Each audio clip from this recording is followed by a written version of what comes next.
Halo guys, jumpa lagi dengan channel YouTube saya. Di kesempatan ini saya akan membahas mengenai pergerakan harga saham.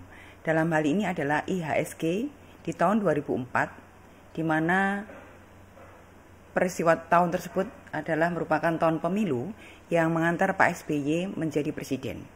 Dan juga saya akan membahas IHSG tahun 2014 ketika Pak Jokowi menjadi presiden berikutnya.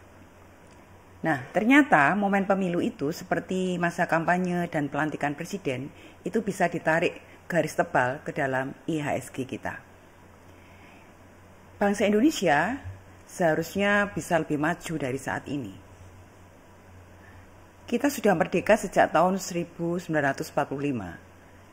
Nah, kalau kita katakan misalnya 5 tahun pertama tidak efektif karena waktu itu ada beberapa kali terjadi agresi militer oleh Belanda. Nah, tetapi beberapa pergantian presiden terjadi dengan cara melukai bangsa sendiri. Dulu kita pernah mengekspor guru ke Malaysia, tetapi saat ini hal tersebut itu hanya masa lalu. Korea itu selesai perang tahun 1953. Orang sering mengatakan bahwa mereka maju karena ada tentara Amerika yang ada di sana. Tetapi jika kita menengok Vietnam misalnya, mereka selesai perang tahun 1975. Hampir 30 tahun dari kita merdeka. Nah, tetapi sekarang secara perlahan Vietnam itu sudah sangat dekat di belakang kita. Nah, ini bukan masalah nasionalisme sempit atau mungkin merendahkan bangsa lain. Tetapi ini tentang posisi kita saat ini seharusnya. Mengapa setiap pemilu, setidaknya siklus 10 tahunan, pasca reformasi itu menjadi sangat gaduh. Investor wait and see. Kita selalu rugi selama tahun pemilu untuk menunggu ketidakpastian dan potensi terjadinya ribut-ribut. Nah, ini sekaligus himbauan, mari kita berkompetisi dengan cara yang sehat, sehingga masa pancaroba pemilu itu akan bisa berjalan lebih lancar. Kita sebagai bangsa Indonesia bisa kembali berkonsentrasi untuk membangun bangsa ini, mengingat tantangan ke depan itu tidak lebih mudah. Oke, kembali ke IHSG. Saya sama sekali tidak bicara politik karena memang bukan ranah dan bukan kapabilitas saya. Dan saya juga tidak tahu banyak apa yang terjadi di balik hal-hal politik tersebut. Nah, tetapi saya akan membahas dari sisi bagaimana keterkaitan dari tahun-tahun politik tersebut atau tahun-tahun pemilu itu dengan IHSG. Ini adalah periodisasi masa pemilu pertama, masa pemilu presiden di tahun 2004. Diawali dengan pendaftaran capres, kemudian masa awal kampanye putaran 1, kemudian IHSG berfluktuasi di harga 630 sampai 830. Fluktuasi yang cukup lebar. Dan itu terjadi hanya dalam beberapa bulan. Nah, kemudian sejak hari pencoblosan putaran pertama, fluktuasi itu mulai mereda. Investor melihat hasil Pilpres putaran 1 itu bagus. Nah, kemudian fluktuasi mereda dengan kecenderungan naik di 730 sampai dengan 770. Sampai awal kampanye putaran kedua. Nah, kemudian di awal kampanye putaran 2, saat harga di angka 730 naik tajam ke 830 saat hari pencoblosan putaran 2. Nah, di sini terlihat bahwa investor merasa optimis atas stabilitas politik pasca Pilpres.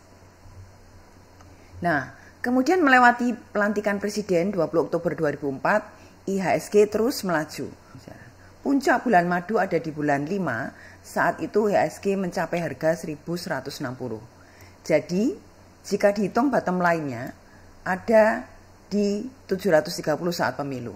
IHSG pada bulan kelima Presiden SBY itu sudah naik sampai 59,4%. Nah, ini memang terjadi karena euforia yang sangat fantastis. Nah, saat itu Pilpres memang terjadi 2 putaran.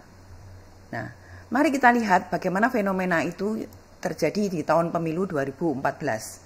Dalam periode 10 tahun kemudian, ini adalah Pilpres yang paling riuh dan menyedot banyak energi bangsa. Pada masa pendaftaran kampanye sampai selesai, IHSG berfluktuasi dari 4.830 sampai 5.090. Nah, setelah hari pencoblosan, IHSG mulai menguat. Tetapi menjelang presiden dilantik, IHSG sempat turun tajam dari 5.254 menjadi 4.900, menembus angka psikologis 5.000 saat itu.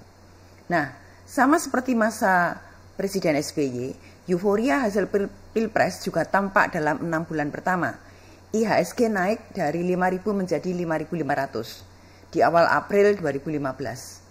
Sayangnya kenaikan itu hanya setara 10%, lebih rendah dibandingkan euforia tahun 2004 yang mencapai 60%. Nah, sepertinya problem politik pasca Pilpres belum sepenuhnya tuntas. Sejak awal April 2015, harga IHSG itu terus melorot dan titik terdalamnya ada di akhir September 2015. Saat itu IHSG mencapai angka 4.130, harga yang jauh lebih rendah bahkan dibandingkan saat kampanye Pilpres 2014 di mana IHSG di angka 4.800. Nah, apa kesimpulan dari dua peristiwa besar 10 tahunan Pilpres di Indonesia? Nah, yang pertama bahwa Pilpres itu memang masa-masa politik yang bergejolak dan bangsa kita memiliki sejarah yang tidak bagus tentang pergantian beberapa presiden. Namun yang kedua bahwa selalu ada optimisme di 6 bulan pertama setelah presiden dilantik. Dan yang berikutnya adalah kita bisa menarik kesimpulan bahwa siapapun yang nanti terpilih, cepat-cepatlah rekonsiliasi atau setidaknya meredakan isu-isu politik karena efeknya buruk menjelang 1 tahun presiden itu dilantik. Nah, demikian ulasan saya mengenai bagaimana keterkaitan IHSG dengan pemilihan presiden. Belajar dari apa yang sudah kita pernah alami di 2 periode atau siklus 10 tahunan pergantian kepemimpinan, pergantian presiden. 10 tahunan karena presiden biasanya menjabat 2 periode.